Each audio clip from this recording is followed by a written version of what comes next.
So thinking back to the early days, Neville, do you think that the blank sheet of paper for you was a tougher or an easier proposition than it is now?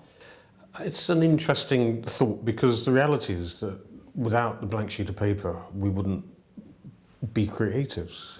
That's what drives us, is finding possible spaces. In the kind of society we're living in, those creative spaces are quite rare.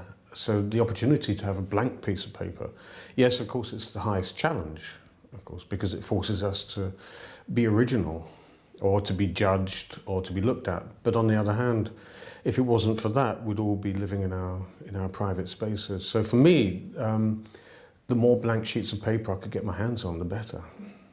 Some people would say that the last few decades have been a particularly exuberant time for graphic design and graphic language. Do you think that there's as much opportunity around these days as there was, say, in the 50s? I think there's a huge opportunity. I think people haven't really understood. Maybe in the last 20 or 30 years, people have thought about design as part of a success culture. It's become very commoditized. But I think now there's a huge opportunity with digital media. We don't see a digital space as a blank sheet of digital paper. There's something I'm working on with the BBC, with a lot of other kind of cultural institutions on, which is something called the digital public space. And the digital public space is, if you can imagine every single thing that mankind's ever recorded in any way being available to everyone at any time, no matter where they are on any platform.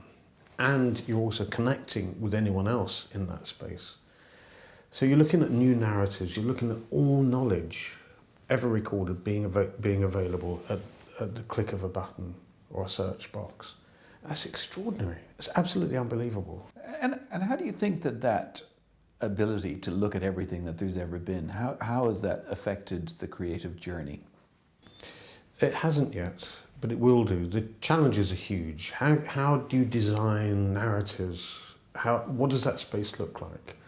I can imagine universities creating courses just by connecting this kind of archive. It's not even archive, you know, this film is already archive. A fraction of a second after it's recorded, technically it becomes an archive piece.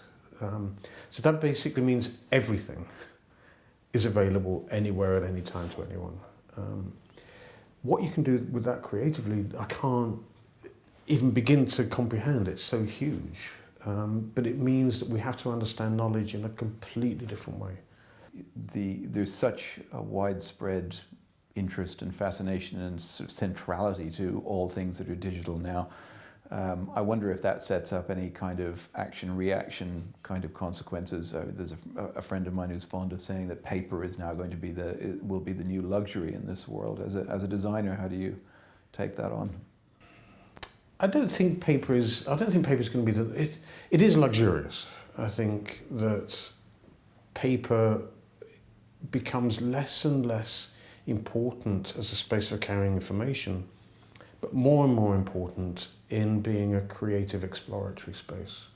In a way, digital technology has liberated paper to become a much more radical space, and that's interesting.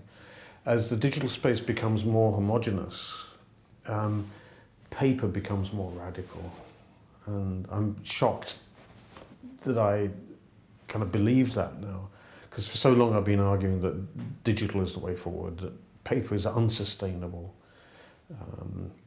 But the reality is, the most important thing we need to preserve is people's minds' alertness, consciousness and creative space. And I think, interesting, paper has become, at the Royal College, people are much more interested in producing a one-off hand-bound book than they are of creating an app for an iPad.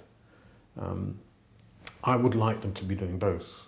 I would like them to be understanding that both spaces have equal creative and challenging capabilities, but they're different. At the moment, people are thinking it's one or the other.